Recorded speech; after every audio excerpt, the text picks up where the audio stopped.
We're now going to begin the forum for the candidates for Oakland County Water Resources Commissioner. The candidates are Democrat Jim Nash, Democrat Jim Stevens, Republican Steve Johson, Republican Steve Klein. We will begin opening statements with Mr. Nash, then Mr. Johson, then Mr. Klein, and I will then read a statement from Mr. Stevens. Mr. Nash, would you like to begin, please? Thank you so much. I really appreciate the League of Women Voters doing this. You're a great organization that's really dedicated to educating the public, and that's important. So thank you so much for having us tonight. My name is Jim Nash. I'm the Oakland County Water Resources Commissioner. I've been in this office 12 years now. Before that, I was a county commissioner representing Farmington Hills. I focused on the environment then, and I'm still focused on the environment now. We do amazing amount of work in Oakland County. In every community, we have functions that we work with the local governments, and we have a terrific relationship with them. We've built that over the years, and it's been very helpful. My office has close to 400 people working for it. We have $850 million budget, and we do work, like I said, all over the county. We operate 23 communities, water and sewer systems. We have giant sewer interceptors that we operate and maintain that serve 1.5 million people. We do lake levels, we do lake improvement boards. We have more lake levels than any other county in the state. Thank you. Mr. Johson. Okay. Well, thank you very much for putting on the event. It's kind of a good public service. You know, it's a great thing to be able to get out and talk to people that are going to be voting. So let me start off. I'll just tell you a little bit about myself. I kind of started off my career in the Navy and then spent time in technology, in robotics and mechanical testing at automotive companies and that sort of thing. Kind of had a career, and then I went on to get an education. I got a bachelor's degree in business management and economics and an MBA, and I'm already running out of time. So, but anyway, I'd like to say, you know, that we're very privileged to live here in the Great Lakes area with a great source of water. Thank you. Mr. Klein? Hi.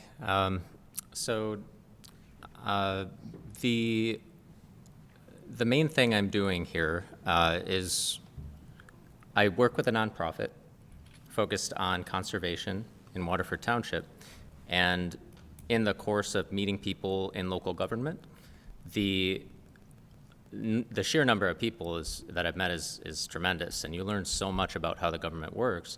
And getting into conservation, I actually was approached by people who told me, you have an opportunity, if you'd like, to be the candidate for the Oakland County GOP for Water Resources Commissioner. It's, I didn't have comments prepared, so this is, sorry. It's probably the most important resource is water. So it's really important job. There's almost 400 people in this organization, and we'll see the rest of the time. Thank you. Thank you. This is the statement that was sent by Jim Stevens. I would like to thank all my supporters, and I want to lower our water bills and use common sense laws to ensuring clean water. For instance, a house in the Lake Orion area that was up for sale was still on fuel oil, but the oil tank was buried and rusty. I told the realtor this should be reported. Another instant, a friend of mine bought house on a septic field, which was not pumped out in over 13 years. Common sense says these things affect the water and are not being addressed. I plan to address these issues to keep our waters and lakes clean. We will now begin the question session. We'll begin with Mr. Nash. You will each be given 1 minute to answer the questions unless we extend the time. This is the first question, Mr. Nash. Do you believe that access to clean water is a human right? Yes, I do. It's as somebody said earlier, without water, we can't live. Without clean water, without good sanitation, disease spreads. We have to make sure that we're protecting everything, all our citizens. The most important thing that a drain commissioner or water resources commissioner does is protect the health and safety of the people. That's the overriding thing, and that's why it was created in the 1890s.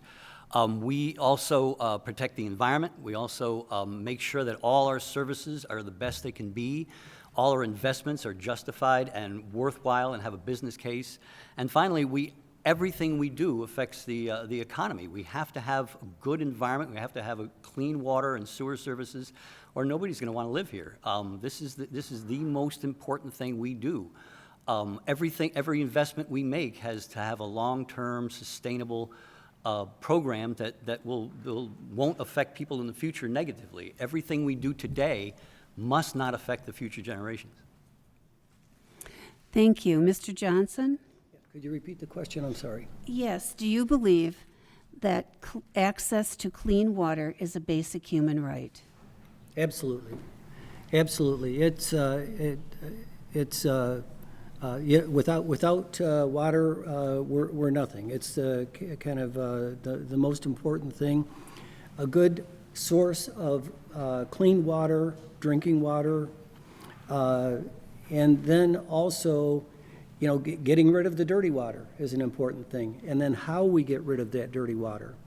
And then with that water, Jim Stevens even mentioned something about somebody on a septic. So I think that one thing that might be overlooked a little bit is, we get municipal water, we turn on the tap, but there's a lot of households in Oakland County that operate on a well and septic system that we need to kind of ensure that they have good clean water and good disposal systems as well. Thank you. Mr. Klein?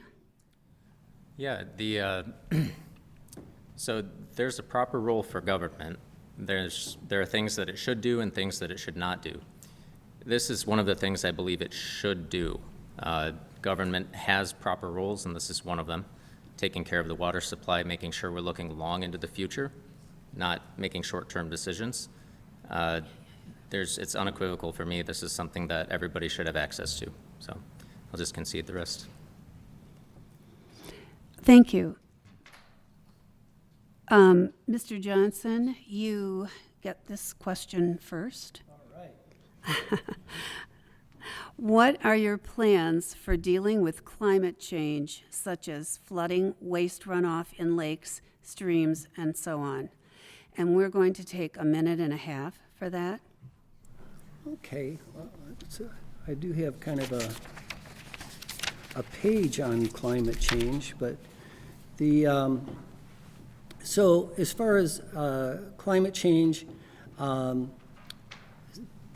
promotes sustainable water management, support renewable energy initiatives, enhancing water efficiency, protecting and restoring wetlands. Wetlands can kind of be a filter for a lot of this carbon sort of stuff that it kind of rejuvenates and cleans things. Climate resilient infrastructure, and reducing operational emissions. And, that might be something as simple as the fleet of vehicles at the Water Resource Department. Do they all need to be 8-cylinder vehicles? Maybe they can be 4-cylinder. Maybe there's some economy there. But I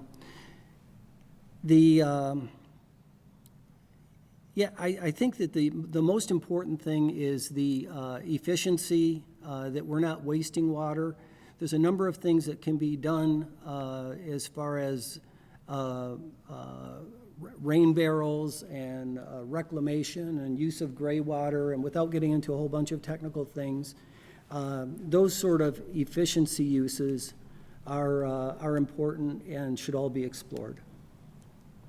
Thank you. Mr. Klein? Yeah, so with climate change, the reason we have man-made climate change to the extent that we do is because we need our economies to function in order to take care of people. That's not going to change in any significant way anytime soon, but it is already changing in a positive direction. That said, a lot of the things I would work on are relating to conserving ecology, which plays a major role in this. The way we design our neighborhoods plays into it significantly. Clear-cutting and killing everything, leaving nothing behind is not good for our ecology and therefore not good for reclaiming carbon. Let's see, the other point was, oh yeah, just operational efficiency. If we're being effective and not doing anything we don't need to, using the most efficient technology we can, that takes care of a lot of the emissions side too. So there's a lot of work to be done updating things. That's probably already being done, and we'll just continue. And I'll push more for conservation. Thank you. Thank you. Mr. Nash? Thank you. Yes, my office has been working on climate change since I came into office. We've focusing on the two most important parts of climate change. One is resilience, building our systems to take large storms. The impact on the Great Lakes region from climate change, at least in the first years and in the rest of my lifetime, is going to be extreme weather. We're seeing much more extreme weather, very, very heavy rainstorms. Instead of snow in the winter, we're getting heavy rainstorms. So we're building our systems, and I'm working with every community in Oakland County and the region to develop these policies. So one of the biggest is green infrastructure. An old saying is that there's always a bigger storm. If you build bigger underground gray infrastructure, these big pipes and tanks and pumps, there's going to be a storm big enough that it's going to swamp that eventually. So what we're looking to do is green infrastructure. Keep that in the surface, on the ground. Don't let it get immediately into storm drains. Rain gardens, rain barrels. In parking lots, you have bioswales. Instead of a hump with a dead tree in it, you have a place for the water to collect before it goes in the collection systems. So we're working with communities. We have a program to give rebates to residential areas in the George W. Kuhn, the bottom corner of our county, to put in green infrastructure on their properties. The other part is mitigation, so we're getting off of fossil fuels. The wastewater treatment in Pontiac, we put in some systems into that place that now it's the most efficient in the state, third efficient in the country at treating sewage solids to bring out methane so we can run the facility off of the methane we're bringing in from our wastewater rather than fossil fuels. We're getting off fossil fuels for that plant, and we're looking for a grant to make us the most efficient in the world. Thank you. Mr. Klein, you'll be first with this question, and this will also be a 1.5 minute. 1.5. What are the most imminent threats to water quality, and what will you do to address those threats? Well, it's a tough one. Probably, from my perspective, what I've seen so far, the biggest threat to water quality would be the way we develop our land. It's very permanent. It's not usually incorporated into a plan. If you want to develop in a way that isn't very smart, you're more than welcome to. You have every right to. Government may try to get in the way or stop you. You can sue them and get them out of the way. And there's just not that much power to plan properly. It takes a lot of cooperation. So if you are going to wipe out all of the ecology and do all this, it's like a frog in a frying pan effect. It's going to take some strong leadership, I think, to get around that problem. And then as we go into, once it's already developed, what are the challenges? That's something I would be very interested to get into the actual data on and learn from the staff at the Water Resources Commission office, because they will be able to help me out with that quite a bit. I'm not interested in making statements without having access to high-quality information directly. So, thank you. Thank you. Mr. Nash? I'm sorry, could you repeat that? I could, yes. Is.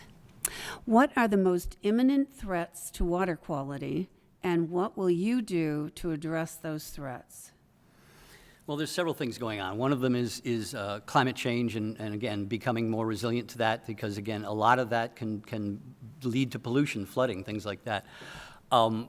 We also work on with communities on how they develop their own properties. Every community has to do a 5-year plan that shows how they're going to control issues and development on their within their district.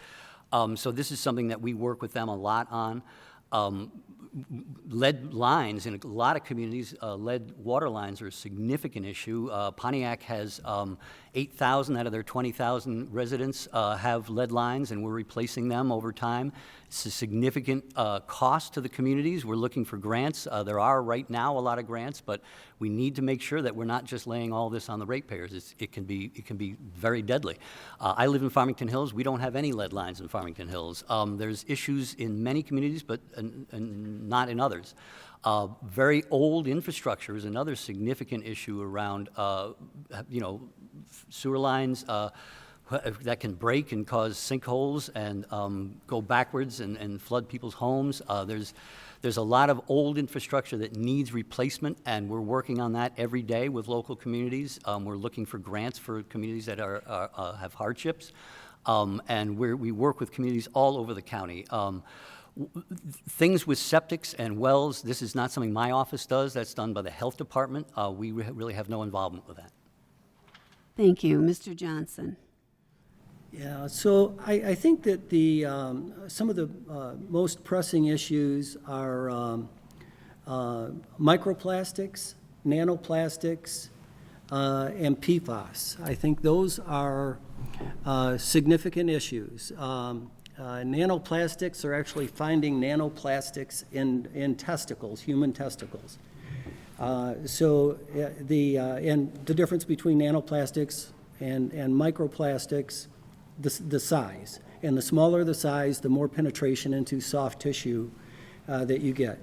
Our only way to mitigate that right now is really through filtration. And in my feeling, it's inadequate. If we're getting water from the Great Lakes Water Authority, working with them, I think Oakland County needs to kind of say, hey, look, we're a pretty big water customer. Something needs to be done. We have some sway in making something happen there. And maybe we can't get it all out, but we should get most of it out. And if you think of it as if, we're filtering out 90%, there's still 10% left. Well, if it was rat poison and it was like, well, you just have to eat 10% of it, that still wouldn't be a good option, right? Nobody likes that. So the other thing is water affordability, a big issue. So I could go on, but I think I'm out of time. Thank you. Mr. Nash, you'll get the next question. If elected or re-elected, how would you like to change the office of WRC? Well,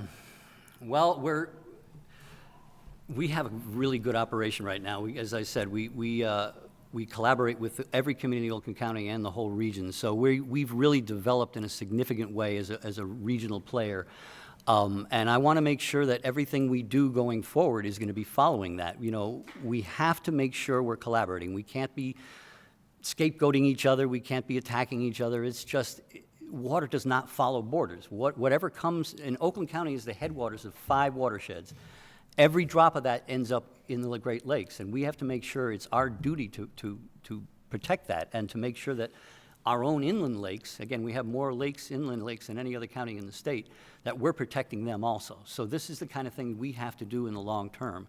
And I'm going to keep working on this. We're working as much as we can on affordability. We have a countywide and region-wide group I've been working with for 3 years to develop an affordability policy, and I've been working with a statewide coalition on that same issue. So we're working on those kind of things.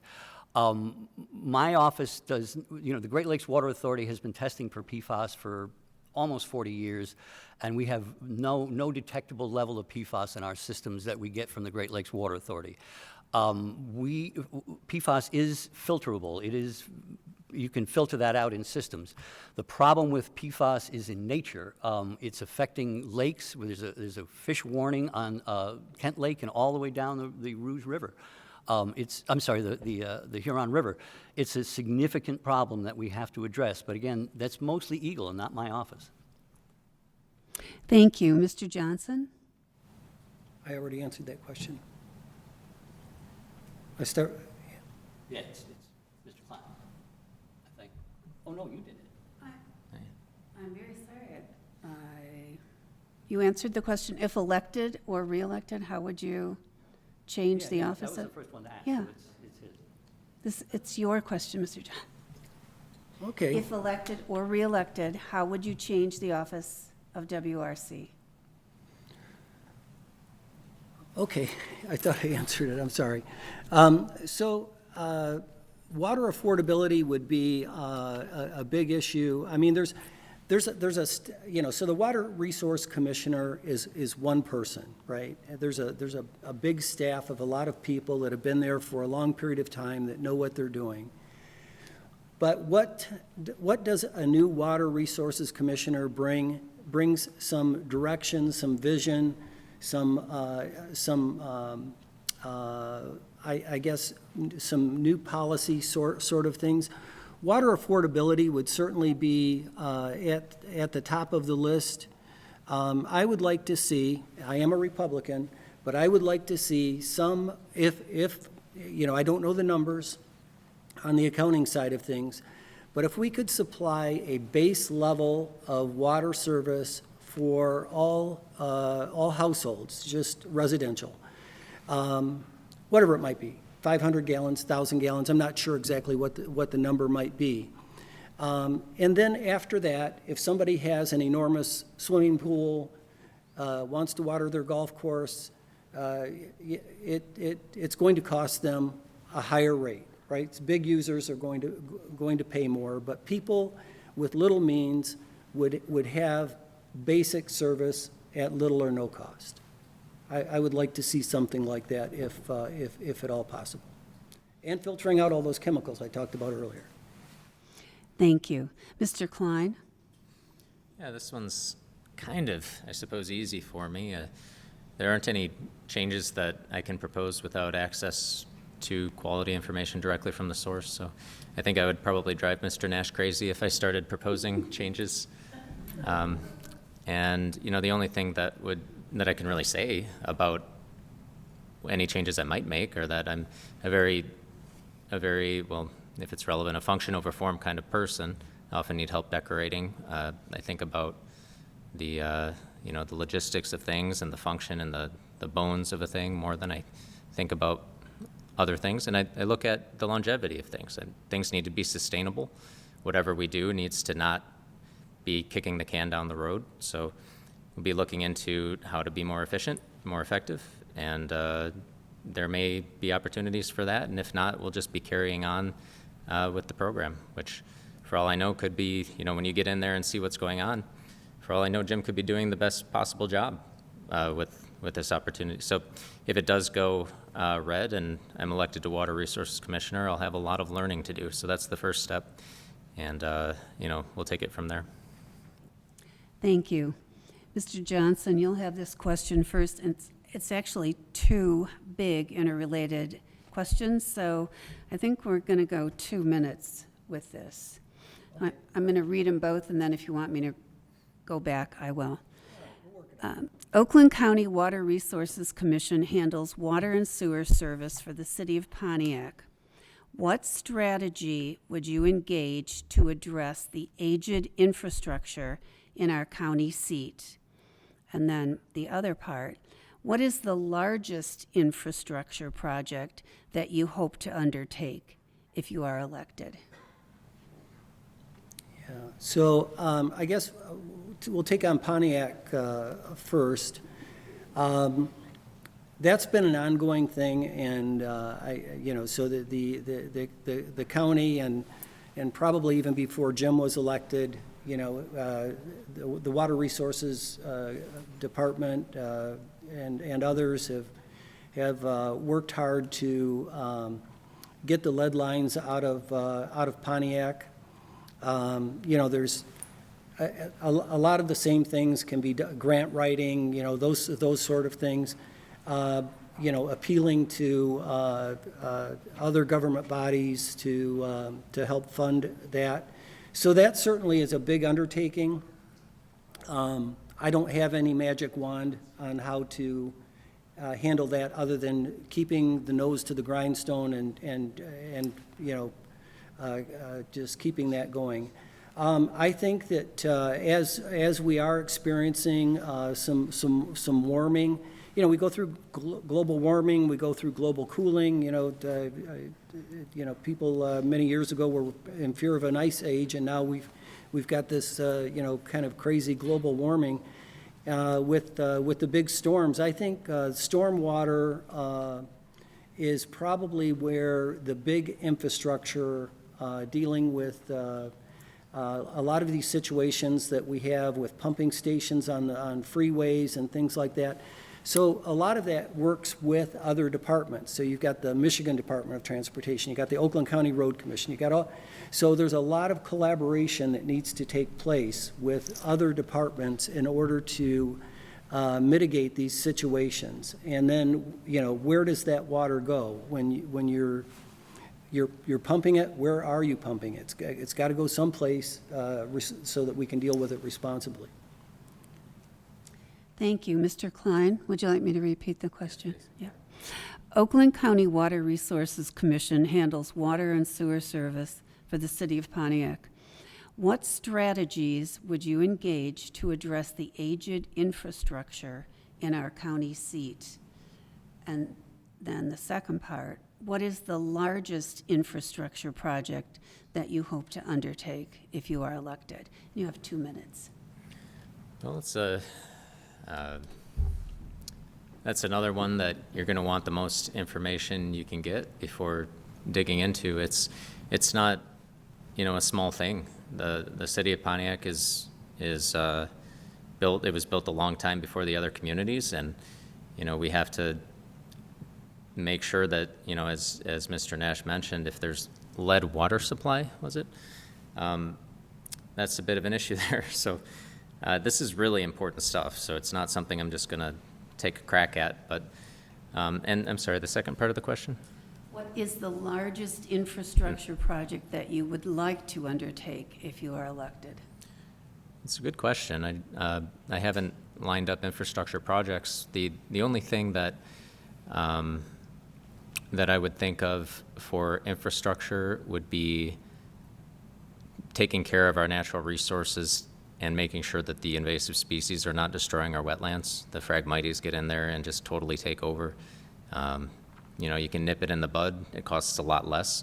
Otherwise, you have to go in and kill pretty much the whole ecology, spraying it and removing the dead material and all that. And invasive species are a thing that need more public awareness. They are a fire hazard. The Phragmites are a fire hazard in wetlands. After they build up, the dead material builds up. If somebody tossed a cigarette in there, you'd have a very serious fire. There was a fire near Great Lakes Crossing that's worth looking into if you want to Google that. It's a very serious thing. So, and like I said, you nip it in the bud, it helps out quite a bit. That is the only kind of thing I would be bringing into this from the outside, but I would look at what the staff has, what they're working on and tackling and thinking about before choosing priorities. Thank you. Okay, thank you. Mr. Nash. Thank you. In 2011, the emergency manager in Pontiac sold a contract to United Water to run the system, privatize the system. United Water kind of ran the system into the ground. They didn't do any planned construction. They didn't do anything except for fix things, because when you fix something in emergency, it's way more profitable. So we deprivatized that system and took it over in 2016 because they asked to have their contract extended and they were not doing a good job. So we took it over. One of the first things we did was we did an analysis of their whole system. When we took it over, about 70% of the system was between 80 and 120 years old. It was way past its lifetime. We started a 20 to 25-year replacement program to replace this very old infrastructure. We are 8 years into it now, and we're significantly tackling that. So we've gotten a bunch of grants just in the past 3 years because the federal government, for first in 30 years, actually had funding for grants for water projects. And we got close to $45 million for grants for Pontiac just to replace infrastructure, and we're in that process right now. We want to make sure it's done as quickly and as efficiently as it can be. We don't want to put all this on the ratepayers again. They already have enough problem with affordability, and if we were to do that, it would dramatically increase their rates. The lead line issue could raise rates up to $80 million for 10 years, and we don't want to do that. We're looking for grants. The federal government has a lot of grants for that right now, and we're trying to soak in as many of them as we can. The biggest project we're looking at right now is at the Pontiac Wastewater Treatment Plant, Clinton River Water Resource Recovery Facility, and we're looking to get a $25 million. It would make us the most efficient at getting energy out of our sewage in the world. And this would be a huge payback for the customers. It would be a huge payback for the environment. And that's the kind of thing we can do in the future. We can change where we get our energy to make it not fossil fuels. Thank you. Okay, we're back to 1 minute now. Mr. Klein, you will have this question first. Do you support DEI initiatives, and how does it impact the office of WRC? Well, when you're employing almost 400 people, it certainly does become a topic. DEI is diversity, equity, and inclusion. That's something I had some familiarity with while working in a corporate environment for 6.5 years. It's incredibly important that representation in the workforce not be, homogenous and an issue. That said, I would like to see this recognition of, well, in that region, there's a certain representation, a proportional representation of the people who live there.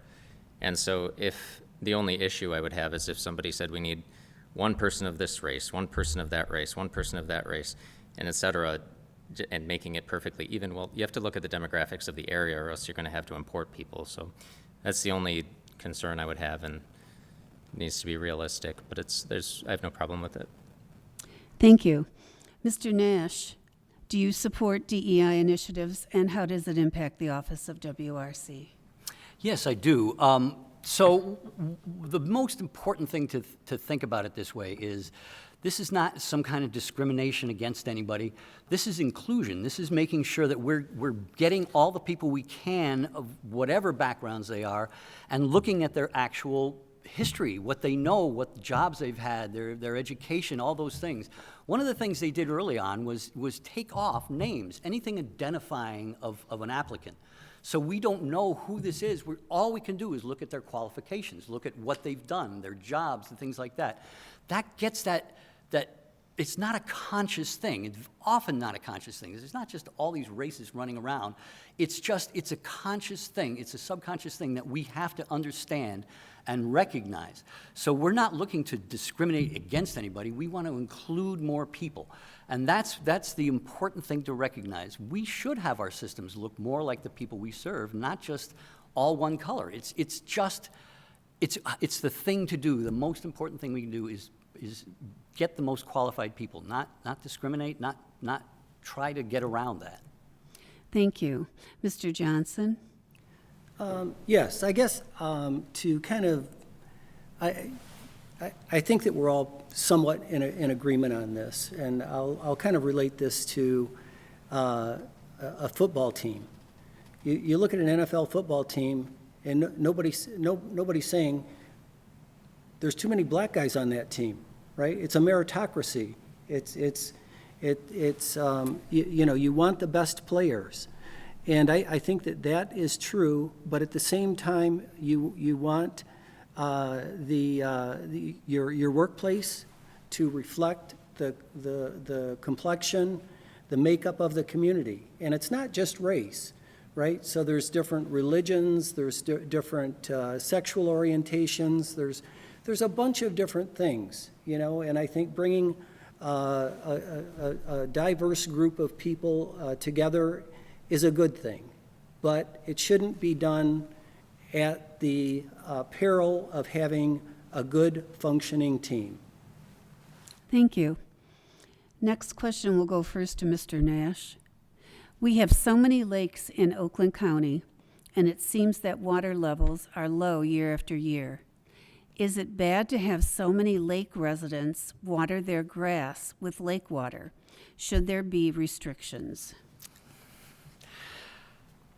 I'm not very sure about how many people in Oakland County just have a pump in the water and they pump it back up. I've never seen much of that. I'm sorry? Smaller lakes. So the biggest issue around lakes and the health of lakes in Oakland County has been algae, bacterial blooms, things like that. A lot of that is caused by runoff that's bringing fertilizers into the lakes. We have a guidebook about riparian buffers. Now that's something that's like a green, it's like a rain garden, but it's along the shore. And it's native plants and looser soil, so the water coming off carrying fertilizer from the yard doesn't get to the lake, it soaks into the ground. And that's going to be much more of a savior. Every summer we have a bunch of lakes that have to be closed to swimming because of algae. And that's one of the things that we're working on very strongly, and a lot of communities are doing that now, and we work with them all the time on that. So it's a very important issue. Thank you. Mr. Johson? Yeah, so I think that I don't know, just in my experience, I don't have any data to back up what I'm saying, but I believe that there are a lot of people that just kind of pump water for their lawn that live on a lake. It's a pretty common thing. But with the fertilizer runoff, and it's not just fertilizer, we've got a lot of stuff. There's other chemicals. There's weed control, fertilizers, road salt. I mean, there's a whole bunch of stuff that goes into water. And as Jim was mentioning, kind of the buffer zone. Those are some things that we can do. But I guess also collecting some good data on what chemicals are going into the lakes, and what we can do to mitigate that, and maybe working with local retailers and fertilizer companies that apply fertilizer to your lawns. Maybe we can improve that. Thank you. Mr. Klein? Yeah, I love this buffer idea for the fertilizers. I'm not sure it's something that could be enforced or should be enforced, but certainly it's an opportunity to raise awareness with homeowners. You can always put native plants out at the shore by the water, and if you want to then fertilize your lawn, I believe the fertilizer would be sort of taken up by those native plants, and we need more native plants. They're under threat. So, but for the water supply thing, I know if you're on a large lake and you want to drop a pump in to water your yard, I just can't imagine that would be super impactful, and then a portion of that at least would sort of some would evaporate, but some would drain back into the lake, I imagine. If you're on a small lake and it's an issue, then that's when we would look at it, and it's important, so we would need to look at it. I wouldn't make a blanket statement. So, thank you. Thank you. This next question, Mr. Johson, you'll have first. Should the state have more oversight on the county septic systems? Should the septic system management under the Water Resources Commission, or where it is now in the Health Department? Well, I think that there's probably some middle ground between the Health Department and the Water Resources Commission for where the responsibility might lie, but I don't think that we need to rely on the state. Some counties, some cities are doing point-of-sale septic inspections, but we haven't done that here, right? So I think as a first step for those sort of things, so the answer is we keep it in the county, we work with the Health Department, and with that, we do a public awareness program, so people that are doing home inspections, realtors, builders, that sort of thing. So when there's a transfer of property, we encourage those inspections, and then over a period of time of creating that public awareness, then we create statutes to have that as kind of what the rules are. Thank you. Mr. Klein? Could you repeat the question? Yes. Should the state have more oversight on the county septic systems? Should the septic system management be under the Water Resources Commission or where it is now in the Health Department? That's an issue of communication, I would assume. Partnerships are important, and communicating is important, and looking at the numbers to determine what's fair, if applicable. This is something that I would love to nerd out on and sit down and look at, but as far as, jumping in and saying this is how septic systems impact the water supply and so on and so forth, and here are some of the issues that have happened in the past, sort of like case law, looking at, past examples of why this would be important to be handled by one or the other. That's another thing that I would think that staff would be able to help out with and put together a plan. And I'm always very interested in also working with Jim. Also, if I get into office, I'd be really happy to reach out to Jim. And yeah, thanks. Thank you. Mr. Klein? Sir. I'm sorry. No problem. So I absolutely think that the state should do something. Michigan is the only state in the union that doesn't have a statewide septic ordinance, and that's a huge mistake. Eagle, the state environmental agency, says that between 20 and 25% of all septic fields in the state are failing. That means they're polluting. We need to do something about that. There's actually some legislation right now to start a fund to help low-income folks do that, because they could lose their homes if they can't afford to do that themselves. The two solutions to a failing septic is an engineered septic system, can cost $40,000 or $50,000 and is not guaranteed to last at all. So it could fail the next year. The only long-term sustainable way of getting off that is to get on a sewer system. Lake Pettibone, Lower Lake Pettibone is a lake over by the Metro Park. They had 25 homes along the shore. All their septics were failing. They were looking at losing their homes. We built for them a sewer system to take care of that. So all of them have a pressurized sewer system now that serves them.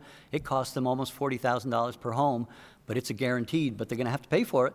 But it's guaranteed that it's not going to have a problem again with septic. So that's the only long-term solution. Sorry. Thank you. Mr. Klein, you're first for this question. What are some innovative ideas to reuse waste products? Waste products like sewage.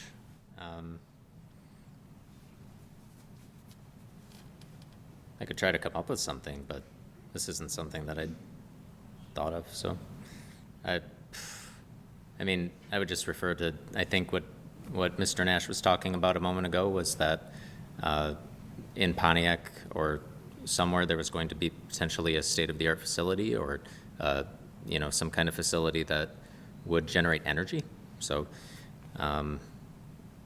that's one idea. It's not my idea, but I'll just concede the rest of my time because I don't have that. Thank you, Mr. Nash. We, as I said earlier, we have a program where we're pre-treating the solids in sewage. So every sewage system in the world, they take their sewage solids and either put them in landfills or they till them into the ground in farm fields. Either way those things happen, underground without oxygen, they produce methane. So methane leaks out of landfills. It leaks out of the tilled land that this sewage is put in as fertilizer. So what we've done is we pull all that methane out in our system, in an airtight system, so we can then have that methane we use to run part of our plant. instead of fossil fuels, so replacing fossil fuels.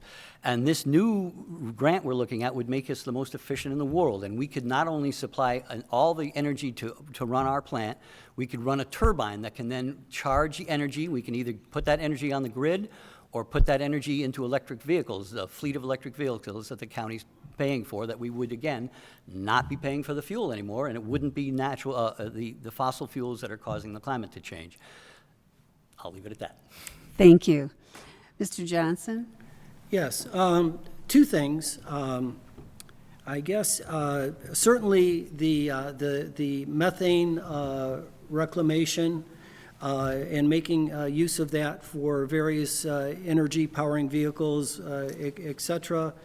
And then 4 years ago, I ran for this position. I lost in the primary, but I don't know where I was at, but I think I was on a TV screen because we had COVID. But anyway, Jim and I were both talking about this. I brought up the thing, and Jim says we already have that. This mill-organite fertilizer.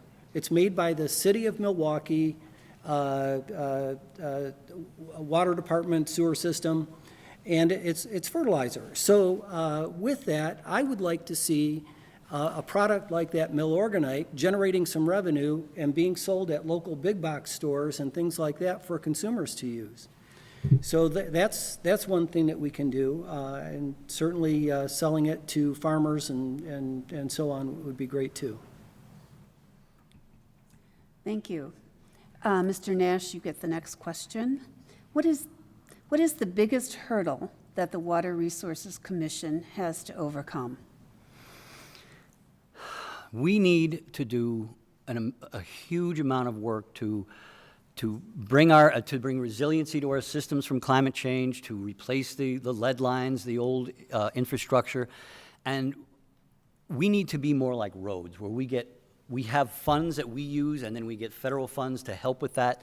They cut federal funds for water and sewer back in the 80s, and we haven't had it ever since until just the last few years. And that has brought tremendous number of projects, huge impacts on communities. We need to keep that up. SEMCOG says we need to spend about $2 billion a year for the next 30 years just to bring our infrastructure up to where it needs to be in good condition. We can't just put all that on the ratepayers. They won't be able to afford the water. We need to make sure that we're getting the funds we need to do this work without impacting the ratepayers as much as it's impacted them in the past. A lot of communities just haven't been able to do the work because they can't raise their rates enough to do that. They've fallen behind because of that, and we need to correct that. We can't do it alone. The federal government needs to play a role, and the state government, both of them are doing that. We need to continue it. Thank you. Mr. Johson? Yeah, I concur. There's a lot of infrastructure, and I think part of that infrastructure, it was touched on earlier, that is, getting some people off of the well and septic system and onto the municipal system. I know in my household, I'm on municipal well water, and I have a septic system. And my wife would be hard pressed to give up her well water. She loves the well water. I don't know why, but anyway. Those sort of things, the municipal water for more people, municipal sewer system, those are important things. The funding is a very important thing, and I think as the Water Resource Commissioner, I would be knocking on the door of every Washington politician that I could to bring some money to Oakland County. Thank you. Mr. Klein? Yeah, definitely cost. There are some economic trends going on that you might have noticed where prices have gone up quite a bit. There's a big rush to do construction for residential homes. I think that's coming from somewhere around the top levels of government. I think it may be a state initiative, and if you're, pushing to do more home construction while prices are high, you get all your tradespeople and all your construction companies charging more and more. And we have some serious inflation to deal with, and it looks like all the projects that need to be done are going to be very expensive. So cost is definitely an issue, and I don't know how much longer the federal government can keep issuing out grants, and I guess we'll find out. But yeah, definitely cost. So maybe savings and efficiency will be the most important solution, finding new ways to save money. Thank you. This will be the last question, and Mr. Johson, you'll get it first. What previous accomplishments, job skills, I'm going to start that again. Yes, I can start it again. What previous accomplishments and job skills do you bring to the Water Resource Commission? So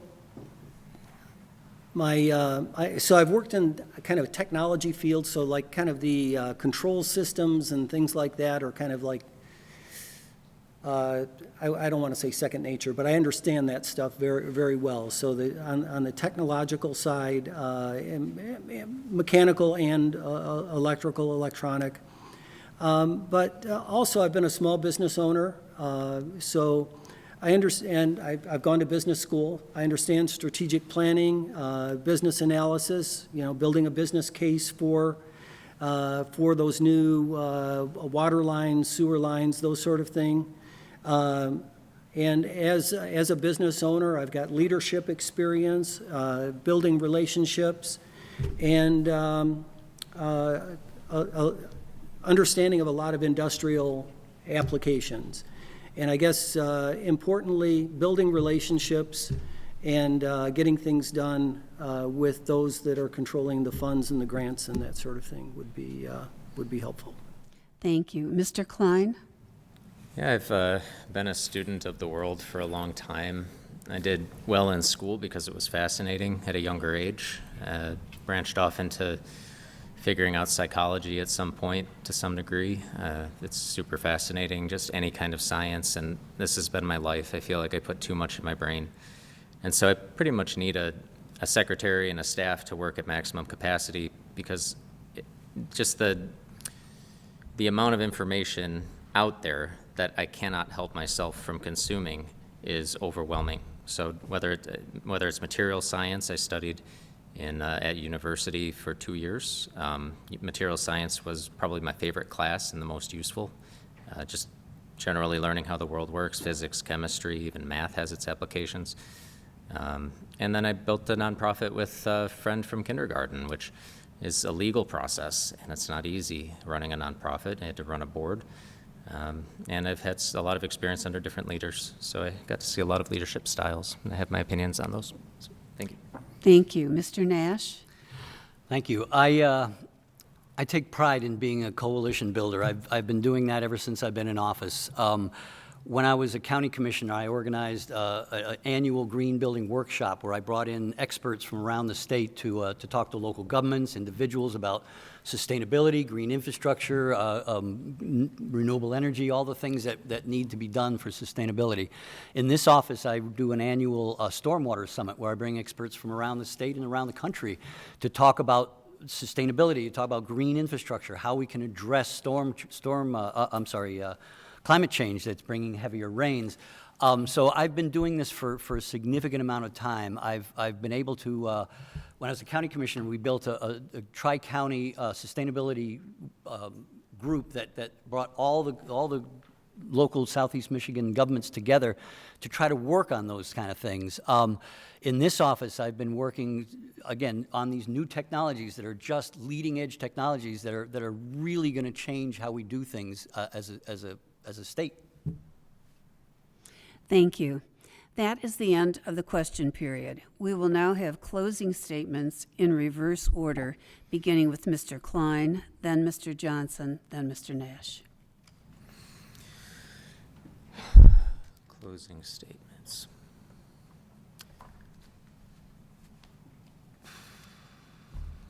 Well, if you don't mind, I'm going to take a look at some of the writing I did earlier today for my website. I'll point out the website if you want to read it. Is the only domain I had sitting around doing nothing was Cedo Tortoise. Cedo is CEDO.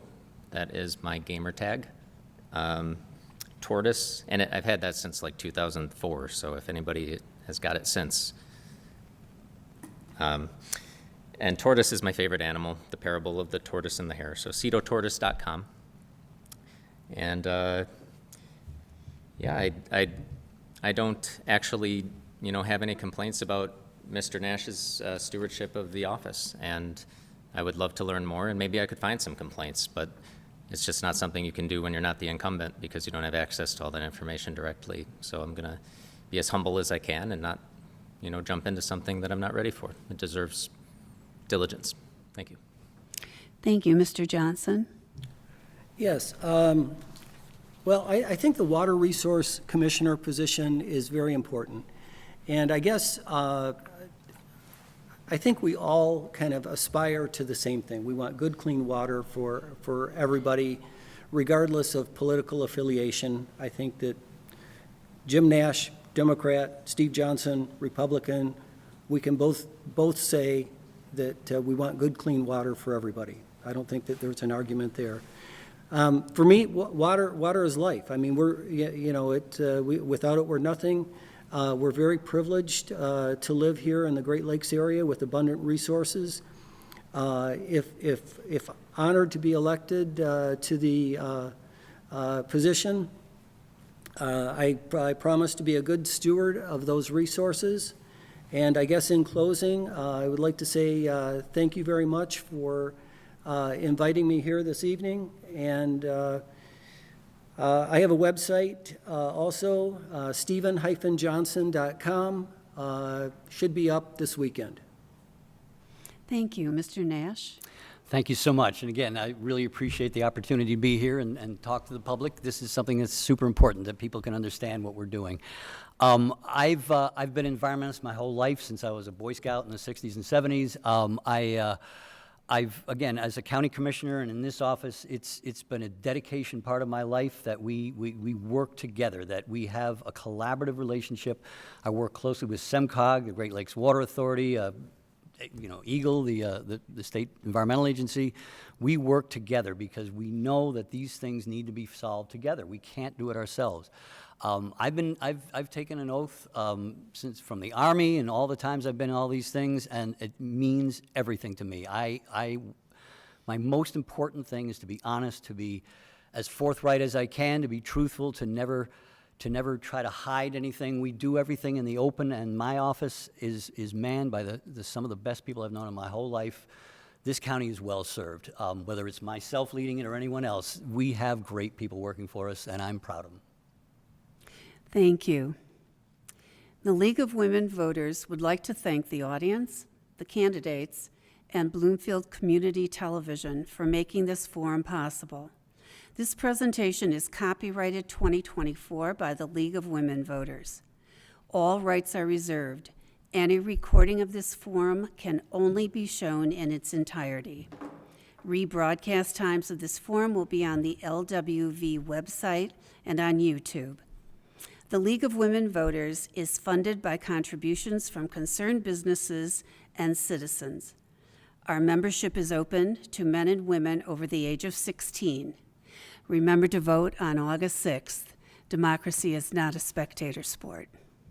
Thank you. Thank you.